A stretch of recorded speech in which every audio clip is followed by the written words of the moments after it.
ഇടത് സർക്കാരിനെ താഴെയിറക്കാനുള്ള റിഹേഴ്സലാണ് തദ്ദേശ സ്വയംഭരണ സ്ഥാപന തെരഞ്ഞെടുപ്പെന്ന് മുൻ KPCC പ്രസിഡന്റ് VM സുധീരൻ അഭിപ്രായപ്പെട്ടു.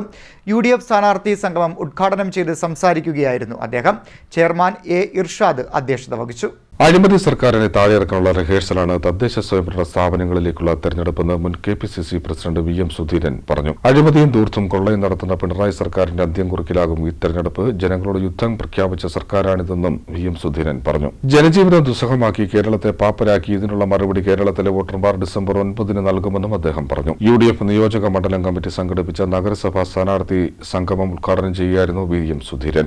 ഇപ്പോൾ ലോകം ശ്രദ്ധിക്കുന്നുണ്ട് കേരളത്തെ. എന്തിന്റെ പേരിലാണ്? ലോകത്തിലെ കോടിക്കണക്കിന് ഭക്തജനങ്ങൾ ആരാധനയോടെ വരുന്ന വ്രതം നൂറ്റ് ചിട്ടയായി ജീവിതം മുന്നോട്ട് നീക്കി തങ്ങളുടെ ജീവിതത്തിന്റെ സർവസ്വത്തിൽ ഒരു ഭാഗം അയ്യപ്പസ്വാമിക്ക് വഴിപാടായി നൽകി ആരാധനയോടുകൂടി വന്നിരുന്ന ആ ശബരിമലയിലെ സമ്പത്ത്, ആ ശബരിമലയിലെ സ്വർണം ഇത്ര വ്യാപകമായി അത് സംരക്ഷിക്കാൻ ബാധ്യതപ്പെട്ടവർ തന്നെ കൊള്ള ചെയ്യുന്ന ആ ഒരു നിർഭാഗ്യകരമായ ദുരവസ്ഥ ഈ കേരളത്തിലാണ് ഉണ്ടായിട്ടുള്ളത്. ആരാണത് ചെയ്യുന്നത്? ആരാണ് നേതൃത്വം കൊടുത്തത്? ആരുടെ മുൻകൈയിലാണ് നടന്നത്?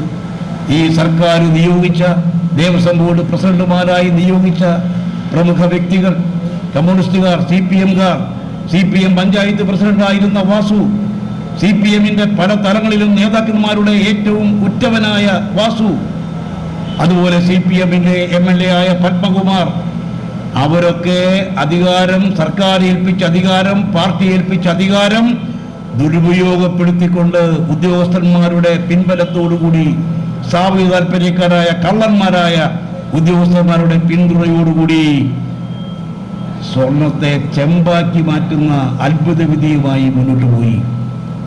അവരെല്ലാവരും ഇപ്പോൾ ജയിലിലാണ്.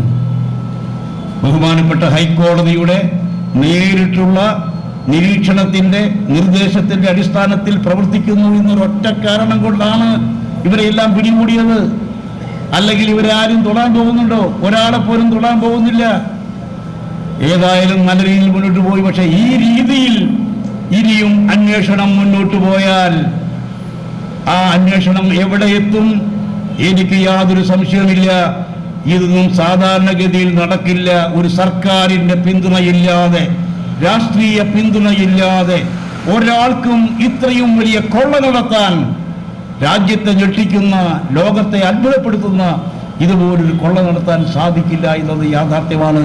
അതുകൊണ്ട് തന്നെ ഈ അന്വേഷണം നേരെ ചൊവ്വേ ഇതുപോലെ മുന്നോട്ട് പോയാൽ അന്വേഷണം ചെന്നെത്തുന്നത് പിണറായിലേക്ക് ആയിരിക്കും എന്ന കാര്യത്തിൽ യാതൊരു സംശയവുമില്ല. ഒരു സംശയവും ആ കാര്യത്തിലില്ല.